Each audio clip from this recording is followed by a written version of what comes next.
Les voy a hablar sobre las alternativas quirúrgicas de trabelectomía en el manejo de glaucoma. Entonces, pues sabemos que las opciones quirúrgicas estándar para la reducción de la presión intraocular en los ojos glaucomatosos, pues implican generalmente la creación de vías de filtración. Entonces, estas opciones incluyen lo que es una trabelectomía tradicional o una cirugía de filtración, ya sea con o sin antimetabolitos, ¿sí?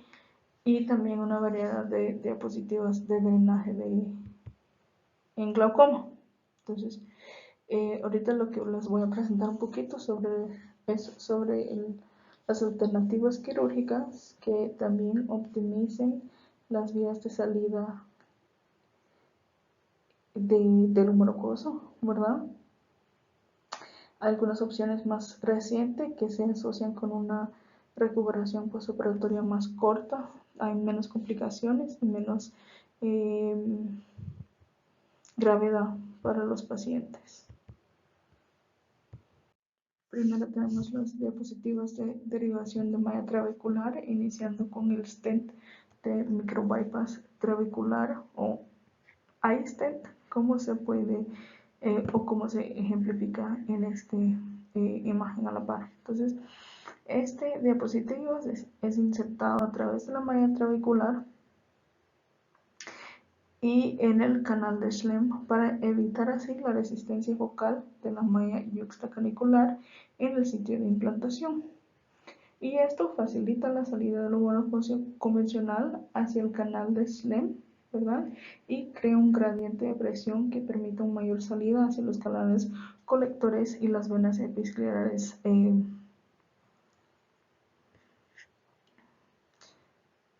Entonces, aquí, dado que el stent es un tracto de derivación focal, ¿verdad? El riesgo de hipotonía se reduce en gran medida por la malla trabecular intacta, así como por la resistencia inherente de la presión venosa episcleral. Claro, pues hay ciertos efectos adversos que se puede dar con este procedimiento, ¿verdad? Los cuales, especialmente al momento de hacer una implantación del iStent, junto con una extracción de catarata, ¿verdad? Entonces, los eventos adversos más comunes que menciona la literatura es edema corneal postoperatorio, una pérdida de la mejor agudeza visual o pacificación del cápsulo posterior, mal posición del stent, ¿verdad? Incluso la obstrucción del mismo, células en la cámara anterior y una abrasión corneal postoperatorio. Aún así, pues los estudios en la literatura mencionan que el iStent, ya sea un procedimiento quirúrgico independiente o ya la colocación de múltiples iStent, se ha demostrado su eficaz terapéutico, ¿verdad? Aún así, pues siempre es importante recordar en qué momento no se puede o no se debe utilizar y por lo cual entonces, por lo tanto, este, esta alternativa está contraindicada en pacientes con anomalías corneales, ¿verdad? Donde se va a inhibir una visión gonioscópica del ángulo o donde presenta cualquier alteración de la anatomía del ángulo normal. Ya puede ser una glaucoma de serie angular primario o secundario, glaucoma neovascular, anomalía de Peter, entre otras patologías. También no se debe usar en pacientes con glaucoma secundario a presión venosa episcleral elevado, ya que la resistencia al flujo de la ciliada en la malla trabecular pues no es la causa fundamental de esta enfermedad, ¿verdad? Eh, y también se recomienda no usar en pacientes con uveitis, ya que las células inflamatorias, fibrina o los desechos pueden obstruir el stent. Luego tenemos inyección de iStent, que es un modelo de segunda generación del mismo iStent que mencionamos ahorita previamente, ¿verdad? Entonces, el inyector que se utiliza en este procedimiento está precargado con dos iStents que están modificados para facilitar la implantación durante la cirugía, ¿verdad? Entonces aquí cada stent es un tracto de irrigación focal a través de la red trabecular que facilita el flujo de salida convencional, ¿verdad? Entonces aquí en la imagen tenemos un ejemplo de la colocación de un stent y ya un poquito más abajo la colocación de otro, ¿verdad? Entonces, igual como un procedimiento independiente, se ha mostrado que es muy eficaz para el tratamiento para glaucoma y su equivalencia se ha demostrado ser igual al tratamiento con doble terapia en glaucoma, ¿verdad? Es importante mencionar que este modelo aún no está aprobado por la FDA, sino todavía están en etapas de ensayos clínicos para poder evaluar su seguridad y eficacia. Luego tenemos el microstent, ¿sí? Este es un dispositivo de derivación trabecular en forma de media luna que se puede observar acá, ¿verdad? Entonces esto se introduce en el canal de Schlemm desde un abordaje ab interno, de modo que la entrada de 1 milímetro resida en la cámara anterior, como se puede ver acá, y el segmento de Amazon de 7 milímetros reside dentro del canal de Schlemm y se extiende durante, pues viéndolo en la hora del reloj, 3 horas, ¿verdad? Para poder facilitar la dilatación del canal y permitir el acceso a múltiples canales colectores. Como se puede ver aquí, ¿verdad? Y este esquema lo mismo. ¿Sí? Observan todo aquí el trayecto. Luego tenemos las alternativas o los procedimientos de viscodilatación y stenting del canal de Schlemm. Primero tenemos que mencionar lo que es la canaloplastía ab externo, ¿verdad? Este es un tratamiento penetrante, especialmente para pacientes con glaucoma primaria de ángulo abierto. Entonces, esto involucra un cateterismo supervencial de 360 grados y viscodilatación del canal de Schlemm para poder restablecer y facilitar la salida natural del humor acuoso, ¿verdad? En la salida que es del trabéculo canicular. Entonces aquí, después de realizar una peritomía conjuntival, se construyen 2 colcajos esclerales para destapar el canal de Schlemm y permitir así la canulación con el microcatéter, que es el microcatéter iTract.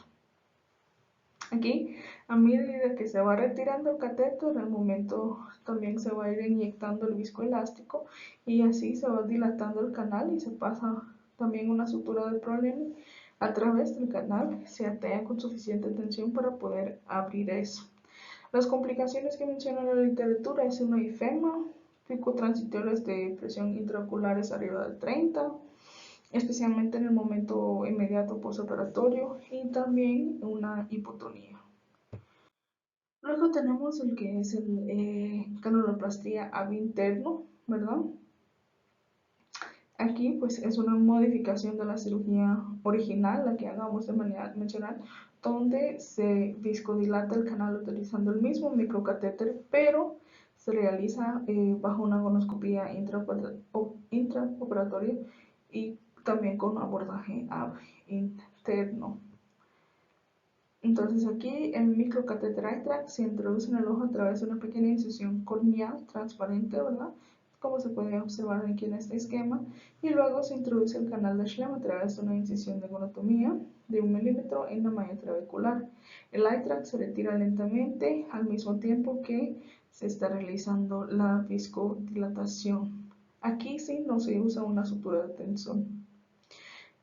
Los pacientes ideales o los candidatos para este procedimiento son pacientes donde que se presentan con glaucoma de ángulo abierto, una visión gonoscópica confiable de las estructuras del ángulo, ¿verdad? Se logra ver la anatomía normal de eso.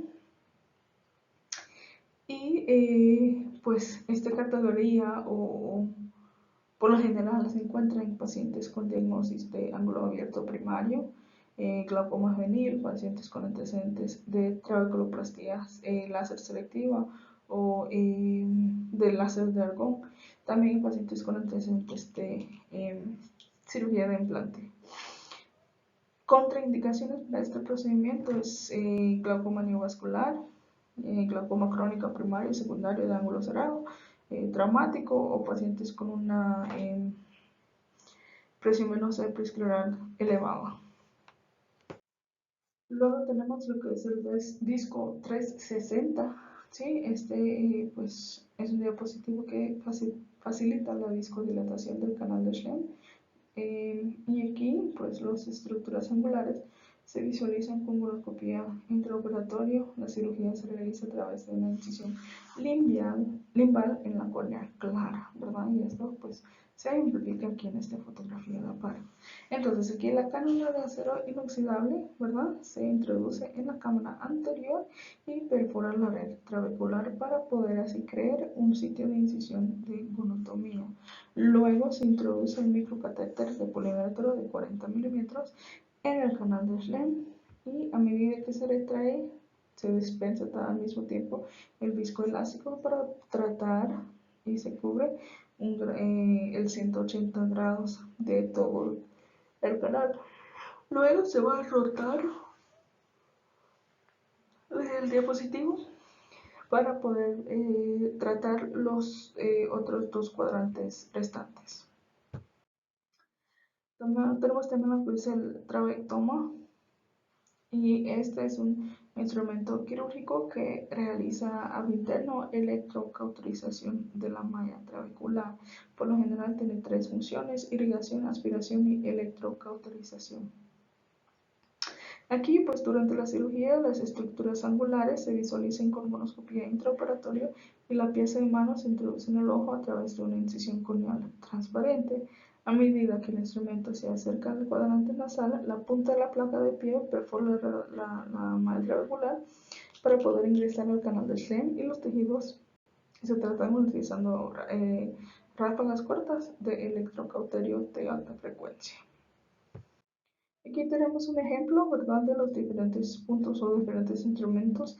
Ahorita, como mencionamos, el trabectome, ¿verdad? También existe lo que es el TRAB 360, un CAT, que sería el AB, canuloplastía AB interno, ¿verdad? Y una hoja doble de Cajuc, que es esta.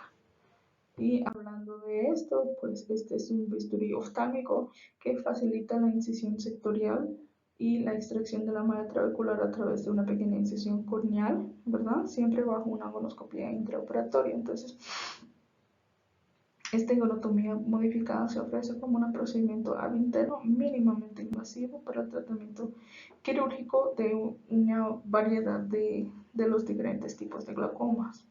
Entonces, esto está diseñado como un tratamiento independiente del glaucoma, ¿verdad? Y el diapositivo también se puede combinar con otros procedimientos. Lo más común es una extracción de catarata. Luego tenemos diapositivos de bypass supraciliar, ¿verdad? Aquí la literatura nos menciona que la falta de epitelio en la cara del cuerpo ciliar y la raíz del iris permite que el humor acuoso fluya pasivamente hacia el espacio entre los coroides y esclerótica. Aquí donde eventualmente, pues, es eliminado por el sistema venoso y linfático. Este flujo de salida escleral también se conoce como una vía no convencional, ¿verdad? Y está impulsado por el gradiente de presión hidrostática entre la cámara anterior y el espacio supracoroideo. En lo que son las alternativas quirúrgicas, pues tenemos primero lo que es el CyPass, y esta es una micro derivación supraciliar diseñada para facilitar la salida controlada del humor acuoso desde la cámara hacia el espacio supracoroideo, ¿sí? Y entonces aquí se puede ver lo que es este instrumento específicamente y cómo se mira en una foto en vivo. El stent del gel Zen. Este es un tubo hidrofilio compuesto por una gelatina porcina reticulada que al momento de su aplicación, pues, permite una tasa de filtración acuosa aproximadamente 2 a 2.5 mililitros por minuto. Entonces aquí Este stent se inserta en el espolón escleral y se lo sigue por unos 3 milímetros aproximadamente por detrás del higo, ¿verdad? Como se puede ver acá en esta imagen. Y para poder salir al final en la esclerótica hacia el espacio subconjuntival y así se crea una ampolla poco profunda, un bleb. Menciona también que aunque el procedimiento crea una ampolla de filtración, la creación ave interno de la vía de filtración obliga a la necesidad de disección y sutura conjuntival o sutura escleral. Complicaciones al momento de esto es un derrame coroidea, ifema, hipotonía, migración, exposición del implante o una fuga de herida. También hay que considerar las contraindicaciones del procedimiento. Esto se da en pacientes con glaucoma primaria, secundaria de ángulo cerrado, pacientes con cicatrices conjuntivales de cirugía previas o algún tipo de alteración o traumatismo en el lugar o el cuadrante donde se tiene planeado poner el implante. También contraindicado en pacientes con glaucoma neovascular, pacientes con lío en la cámara anterior y pacientes con aceite de silicona intraocular y presencia de vitrio en la cámara anterior. Tenemos también el Infocus microderivación. Este es un implante que se pone en la bolsa subtenoniana que se deseca en un peritoneo lingual y se coloca debajo de una colgaje escleral de aproximadamente 1 por 1 milímetros. También se aprovecha el uso de la mitomicina C subconjuntival, ¿verdad? Antes de la inserción del aparato del stent, y esto con el fin de minimizar la fibrosis. Y por último, pues tenemos lo que son el ciclo de fotograbación, ¿verdad? La literatura nos menciona 3 tipos: el transescleral continua, micropulsos y endoscópica. En lo que es el transescleral continuo, pues es un procedimiento no incisional mediante el cual la energía de un láser diodo con poder de 8 a 10 nanómetros se transmite a través del contacto directo con la superficie ocular y es absorbido por los tejidos pigmentados del cuerpo ciliar como energía térmica, lo cual induce al fin un daño coagulativo del epitelio ciliar y por lo tanto nos da un resultado de una reducción de la producción del humor acuoso para así reducir la presión intraocular. Importante considerar también que se puede producir daño colateral en el músculo ciliar y los vasos sanguíneos. En cuanto hablamos de la ciclofotocoagulación transescleral por micropulsos, pues aquí simplemente con el mismo láser, ¿verdad? Solo que se da una serie de pulsos cortos y repetitivos de energía que alteran entre periodos de descanso. Y luego tenemos la endoscópica, que aquí el enfoque ave interno para la ablación del cuerpo ciliar que optimiza el tratamiento mediante visualización directa.